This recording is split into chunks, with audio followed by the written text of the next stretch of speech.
ঘুম থেকে উঠেই চলে এসেছি ছাদে। আর এদিকে দেখুন কত সুন্দর ফুল ধরেছে গাছে। ভোরের শিশিরে গাছের পাতাগুলি পুরো ভরে টইটম্বুর। সকালের এই দৃশ্য কিন্তু বিরল। সন্ধেবেলা ছাদ একরকম দেখি আর ভোরবেলা এসে আর এক রকম।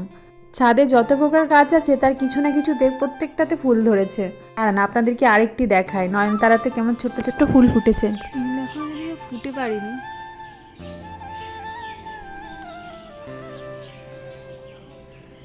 সূর্যটাকে দেখতে পাচ্ছেন?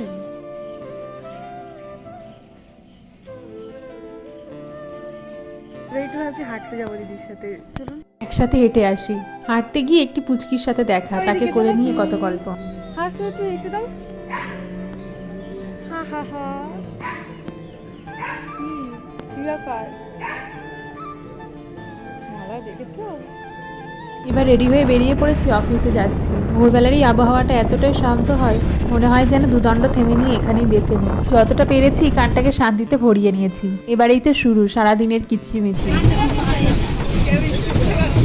ট্রেনটি আজ অসম্ভবভাবে দুলছিল। নর্মালি তো ট্রেন একটু দোলে, কিন্তু এত দোলে আমি কোনোদিন দেখিনি। আমরা তো একটা টাইম ভয় পেয়ে গেছিলাম যে কিছু হলো না তো রেল লাইনের পার্টিতে। আবার যাক, ভালোই ভালোই নেমে পড়েছি, তবে কোনো অসুবিধা হয়নি। ট্রেন থেকে নামতেই শুরু হয়ে গেল বৃষ্টি।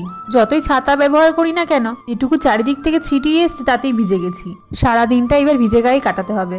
পুজো প্রায় চলে এসছে, তাই যেখানেই চোখ যায় সেখানেই দেখি একটি করে প্যান্ডেল। পুজোতে কি প্যান্ডেল দেখবো, ঠাকুর দেখতে বেরাবো। এখনই রাস্তাতে যেতে যেতেই সব প্যান্ডেল আর ঠাকুর দেখে নিলাম। বাসটি আবার মাঝ রাস্তায় এসে তেল ভরতে এসছে। মোটামুটি 5-7 মিনিট টাইম নেয় তেল ভরতে, হয়েও গেছে। এবার ছেড়ে দিয়েছে বাসটি।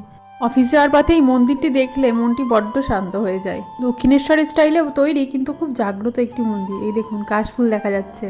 বাড়িতে ফিরে একটু হালকা পাতলা কিছু খাওয়ার ইচ্ছা ছিল, তাই মাকে বলেছিলাম আমার জন্য কুমড়ো ভাতে দিতে। কুমড়ো সিদ্ধতে একটু সর্ষের তেল, কাঁচা লঙ্কা ও পেঁয়াজ দিয়ে মাখলে যা সুন্দর লাগে খেতে, সাথে গরম ভাত। আপেল খোসা সমেত খাওয়া কিন্তু খুব উপকারী। দেখেছেন আপেলের গায়ে কদিন ধরে দেখছি আমি এরকম ভাবে ঘষলে পরে মোমের মতো একটা প্রলেপ উঠে আসে। তা দেখে আর আপেল খোসা সমেত খেতে ইচ্ছা করে না। অবশ্য আপনারা যদি খোসা সমেত খেতে চান তাহলে একটিকে গরম জলে একটু ধুয়ে নিয়ে খাওয়াটাই মনে হয় বেশি ভালো হবে। আসলে আজ দুপুরবেলাতে একটুও ভালো করে খাওয়ার টাইম পাইনি, তাই বাড়িতে ফিরে খেয়ে দিয়ে নিয়ে একটু ফলই খাচ্ছি। এমনিতেই খাওয়ার পরে ফল খাওয়া বেশ উপকারের, তার উপর একটু শশা, তা হজমে খুব সাহায্য করে। আজ এ পর্যন্তই, দেখা হবে পরের একটি ভিডিওতে। ততক্ষণে আপনাদের সকলের সুস্থতা কামনা করি। ভিডিওটি ভালো লাগলে একটি লাইক ও কমেন্ট অবশ্যই করবেন।